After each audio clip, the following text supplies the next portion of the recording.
Lecture third में हम buccal cavity के स्ट्रक्चर टंग के बारे में सीखेंगे। टंग बकल कैविटी की फ्लोर के साथ अटैच होता है बाय ए फोल्ड। उस फोल्ड को हम बोलते हैं लिंगुअल फ्रेन्यूलम। जब हम अपर सरफेस देखते हैं टंग की, तो ये एक डिप्रेशन से, जिसको हम सल्कस टर्मिनालिस बोलते हैं, इसकी वजह से ये दो पार्ट्स में डिवाइड होता है। यानी सल्कस टर्मिनालिस, ये डिप्रेशन, ये फरो, इसको डिवाइड करता है दो पार्ट्स में। जो इसका बैक वाला पार्ट होता है बेस की ओर, उसको हम बोलते हैं फेरेंजियल पार्ट। ये ऑलमोस्ट 1/3 होता है टंग का। और जो आगे वाला पार्ट है उसको हम बोलते हैं ओरल पार्ट। ये अबाउट 2/3 होता है टंग का। इस सल्कस टर्मिनालिस, इस फरो के ठीक बीच में, मिडल में एक डिप्रेशन, एक पिट सा होता है, उसको हम फोरामेन सीकम बोलते हैं।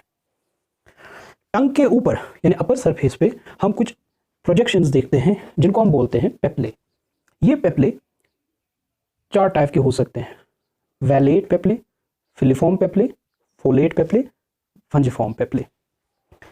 अब हम बात करते हैं इन्हीं पेप्ले की।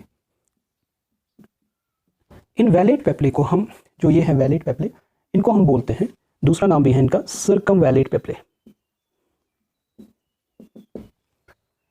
इनका नंबर होता है 8 to 12। ये कम से कम 8 या ज़्यादा से ज़्यादा 12 होते हैं।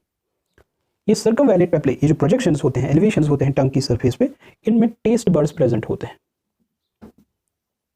About 100 taste buds are present in each papilla. Papilla हो गया इसका सिंगुलर, पेप्ले प्लूरल। इसके बाद हम देखेंगे ये सबसे लार्जेस्ट है। जो हमारे पास 4 टाइप्स हैं, वैलेट, फिलिफॉर्म, फोलेट, फंजिफॉर्म, इनमें सबसे लार्जेस्ट साइज में है वैलेट पेप्ले। नेक्स्ट है हमारे पास फिलिफॉर्म पेप्ले।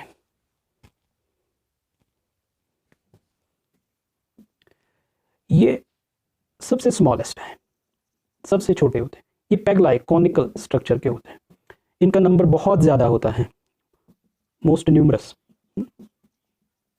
तो इन सभी में सबसे ज़्यादा कौन होते हैं? फिलिफॉर्म पेप्ले। ये पॉइंट्स आपको याद रखने होंगे। सबसे लार्जेस्ट कौन सा है, सबसे ज़्यादा कौन है।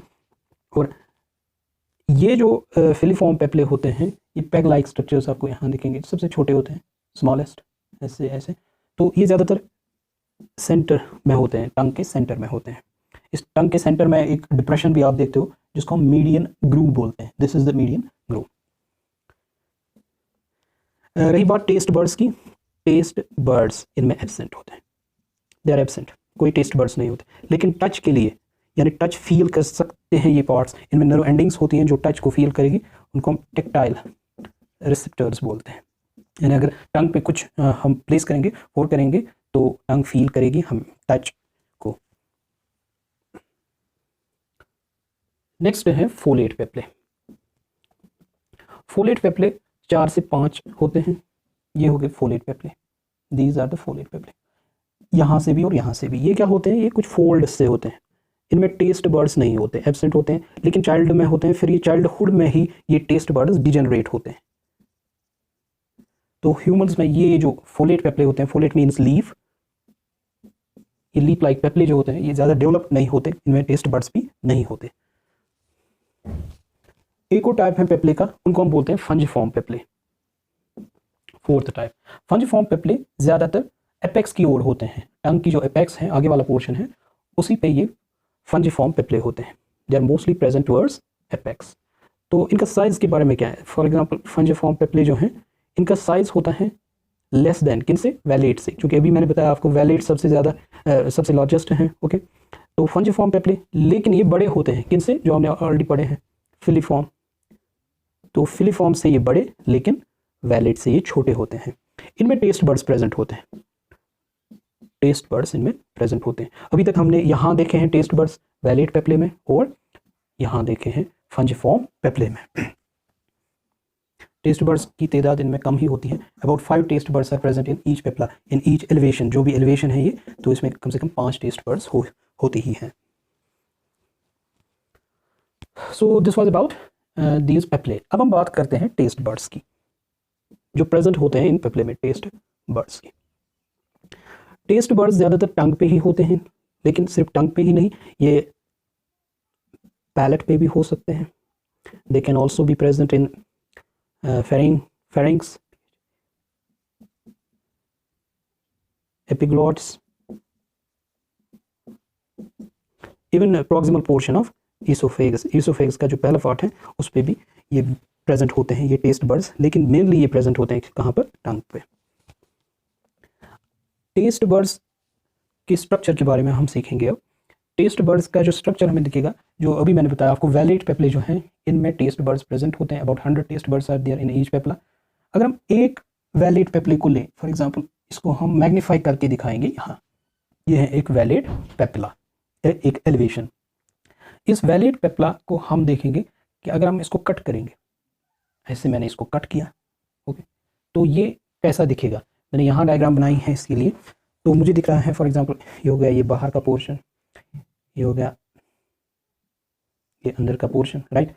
तो ये हो गया ये वाइट पोर्शन, यहाँ जो बीच में है ये वाइट पोर्शन, ये एक डिप्रेशन सा, एक पिट सा होता है, जस्ट लाइक ए पिट। तो ओवरऑल क्या है ये एक पेप्ला है, एक वैलिड पेप्ला हम दिखा रहे हैं। अब इस डिप्रेशन और इस पिट में आप देखोगे, इस पिट में कुछ डॉटेड स्ट्रक्चर्स आपको दिखेंगे, ये इनको हम बोलते हैं टेस्ट बर्ड्स। इनकी ओपनिंग भी होती है, यहाँ से एक पोर होता है, टेस्ट पोर। फॉर एग्जांपल एक टेस्ट बर्ड को हम लेंगे यहाँ और इसको डिटेल में यहाँ देखेंगे ये कैसा होता है। ये जो एंड है इसका, जहाँ से ये पिट है वहाँ से इसका एक पोर होता है जिसको हम टेस्ट पोर बोलते हैं। इसके बाद आप देखोगे इसमें कुछ सेल्स होती हैं।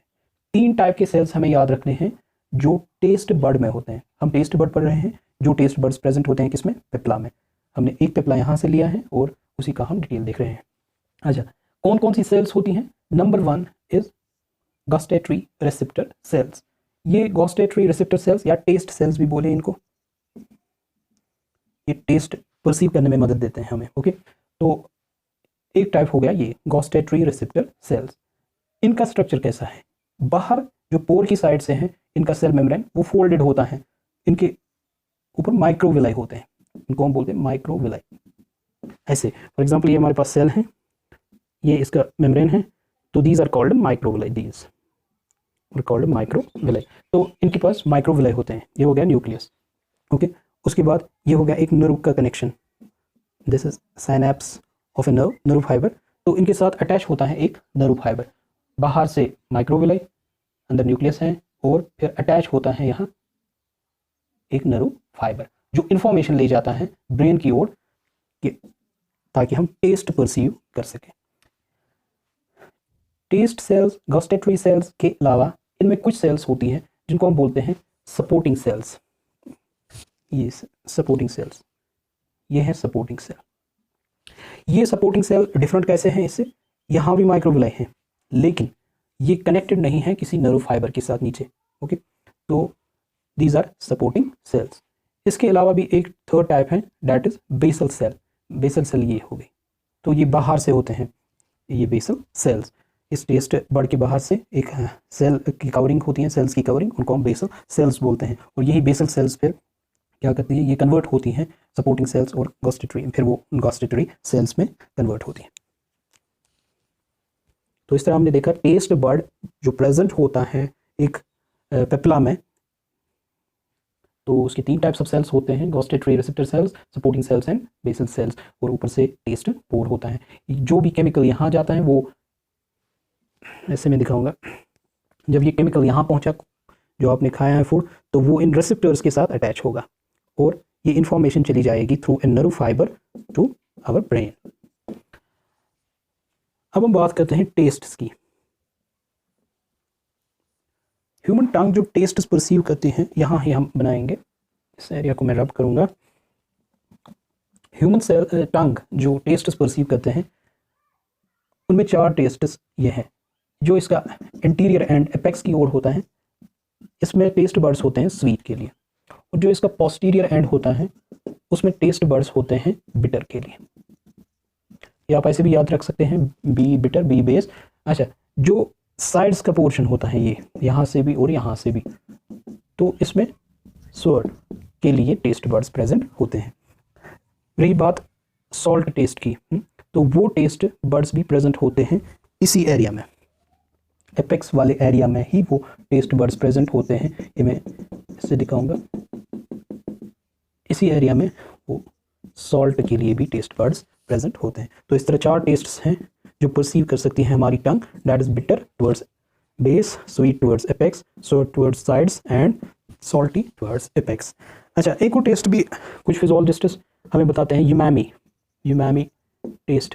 अब यूमामी टेस्ट क्या है, ये एक्चुअली जापानीज टर्म है। इसका मतलब हो गया कि कुछ फूड्स हमें एक टेस्ट ऐसा प्रोवाइड करते हैं, जैसे मीट का एक्सट्रैक्ट, तो मीट का जो एक्सट्रैक्ट जो टेस्ट प्रोवाइड करेगा तो उसको यूमामी टेस्ट बोलते हैं। यूमामी टेस्ट जो है ये उन फूड्स में ज़्यादा होता है जिनमें ग्लूटामेट प्रेजेंट होता है। तो जिस तरह कलर्स के कॉम्बिनेशन से डिफरेंट टाइप्स ऑफ कलर्स हमें मिलते हैं, इसी तरह इन चार टेस्ट्स के कॉम्बिनेशन से हमें different types of tests provide होते हैं फूड्स के। ओके, अब हम बात करते हैं नर्व सप्लाई की। ये जो टंग है इसमें नर्व सप्लाई होती है 7th cranial nerve, 9th cranial nerve और 10th क्रेनियल। ये हम नर्वस सिस्टम में भी सीखेंगे, लेकिन थोड़ा बेसिक यहाँ आप याद रखेंगे।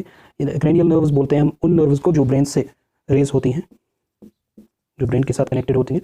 तो 7th क्रेनियल नर्व टंग के 2/3 आगे वाले 2/3 जो फ्रंट का पोर्शन है उसको नर्व फाइबर्स प्रोवाइड करती है।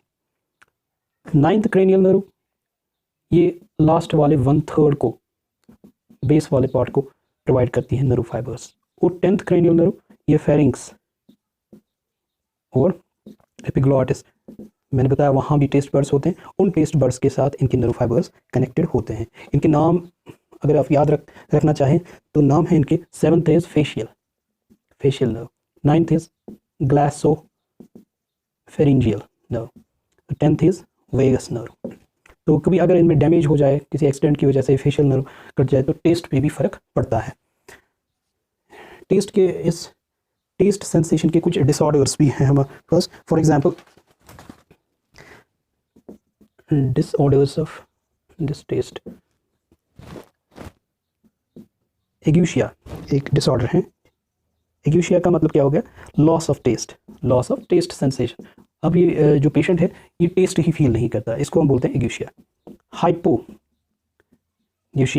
Means low. हाइपोग्यूशिया का मतलब क्या हो गया कि डिक्लाइन हो रहा है इसमें टेस्ट में। फॉर एग्जांपल, एज के साथ साथ थोड़ा बहुत डिक्लाइन हो ही जाता है टेस्ट सेल्स में या टेस्ट रिसेप्टर्स में। इसी तरह है एक और कंडीशन जिसको हम बोलते हैं taste blindness. Third is taste blindness. तो टेस्ट ब्लाइंडनेस में क्या होता है कि ये एक जेनेटिक डिसऑर्डर है जिसमें कुछ पेशेंट्स अनेबल होते हैं कुछ प्रोडक्ट्स का टेस्ट लेने में या कुछ प्रोडक्ट्स का टेस्ट परसीव करने में। फॉर एग्जांपल, एक प्रोडक्ट जो यूज़ किया जाता है इस डिसऑर्डर को डिटेक्ट करने में, उसको हम बोलते हैं फिनाइल थायोकार्बामाइड।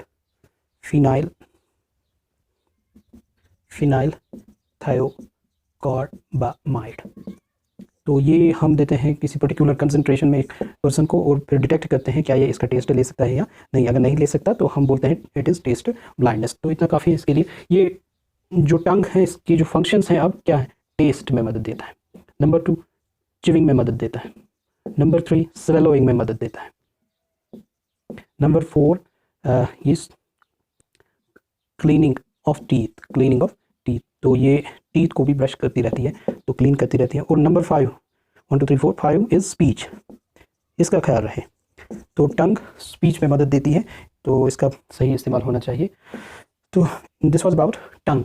तो नेक्स्ट लेक्चर में इंशाल्लाह हम सीखेंगे बक्कल कैविटी जो है, इसमें कुछ ग्लैंड्स के डक्ट्स ओपन होते हैं जिनको हम सेलिवरी ग्लैंड्स बोलते हैं।